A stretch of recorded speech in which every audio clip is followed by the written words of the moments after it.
1956 Omega Seamaster, the official watch of hurling racial slurs at an episode of Everybody Loves Raymond. To try to understand this watch, we first need to understand the post-war horological landscape, if we can call it that. Omega, after the Second World War, preferred to remain conservative in its design. This is in that immediate period following the conflict. Why? Well, because although Omega got a sweet slice of that war booty, it was always the pricier alternative to its Longines cousin.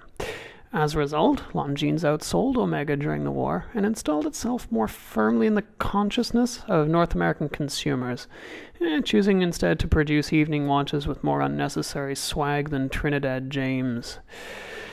The post-war boom in consumerism meant that Omega watches found a sure clientele, so long as they provided a level of quality on par with their higher price tag. The Seamaster series, introduced in 1948, was meant to provide this, going up against Tudor and other working man's luxury watches, with some real quotations around that. Following from this, I guess the best way to understand the results of this market position would be through the lens of voice and exit. Economist Albert Hirschman elaborated in 1970 a theory of how individuals and societies interacted with meta-entities, whether they be corporations or governments. I mean, this kind of taking the Marxist concept of the dialectic to its logical conclusion.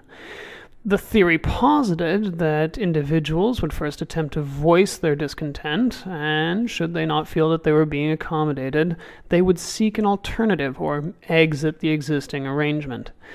Taken in terms of Hirschman's concept of voice and exit, and how that might drive change, especially in consumer capitalism, we can easily see that because there was no pressure on Omega, the result was that the outward appearance of this watch is about as exciting as a 1988 Ford Topaz. The Seamaster is all substance, not flash, virtually none.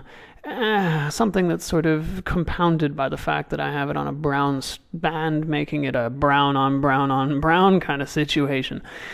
The manufacturing concept that went behind this watch has grown so alien to us in an era of limited run consumer capitalism that intrinsically this item stands apart from new production.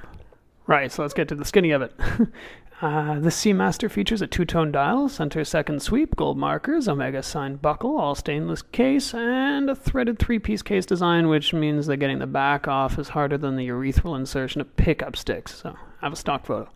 The caliber 501 automatic movement gives you whatever beats per minute and is running plus or minus 4 minutes over 2 weeks of daily use. Under the hood, this watch has a lot to offer. It's not a bumper auto, which sort of is a nice transition, and it requires very little service to keep it chugging on. Shock resistance is also a non-issue. What's more about the 501 movement and its relatives is that they enjoyed a fairly lengthy tenure as Omega's go-to movement, and so the parts are plentiful, and most watchmakers will know how to work on one. Right, so what you've all been waiting for, how does it wear? Well, it sits comfortably on the wrist, and it sits surprisingly low considering how much thicker it is than its later Seamaster counterparts. The lugs are robust, and the case is meaty. It feels really solid. I mean, there's a good chunk of metal on either side of the crystal. This is a feeling that carries through to the size of the case, which at 33 millimeters across without the lugs was actually quite large for the period. To be honest, it's all of these elements combined, though, which make this Seamaster an undoubtedly masculine timepiece. Not the kind of like Hulk Hogan-esque masculinity that you might find in a watch like, say, Seiko Diver, but more refined vision of masculinity, like Sean Connery, definitely virile, but not feeling that it needs to prove it. Aight, so should you get one? Yes. Is it easy to own? Yes. Is it the only watch you should own? Absolutely not. Although there's a certain timelessness to this watch, I mean, really it kind of looks like a cartoonesque platonic form of a watch that you might see in a children's drawing, you'll likely get bored with it eventually. I mean, there just isn't that much to look at. It's almost difficult to imagine that this was somebody's watch, somebody's only watch, and that was fine. I mean, it was meant to work and work well. It wasn't so much a piece of jewelry as it was a functional timepiece. This was a product that catered to a generation who also had nothing to prove. They had stormed the beach at Normandy, and now all they wanted to do was buy a house and watch Wheel of Fortune. This all means that this watch is something of a paradox today. I mean, it's at once for everyone and for no one who would actually be interested in it right now. It's fun and it's pretty, but it doesn't satisfy the cry for individualism and expression that vintage watches are all about.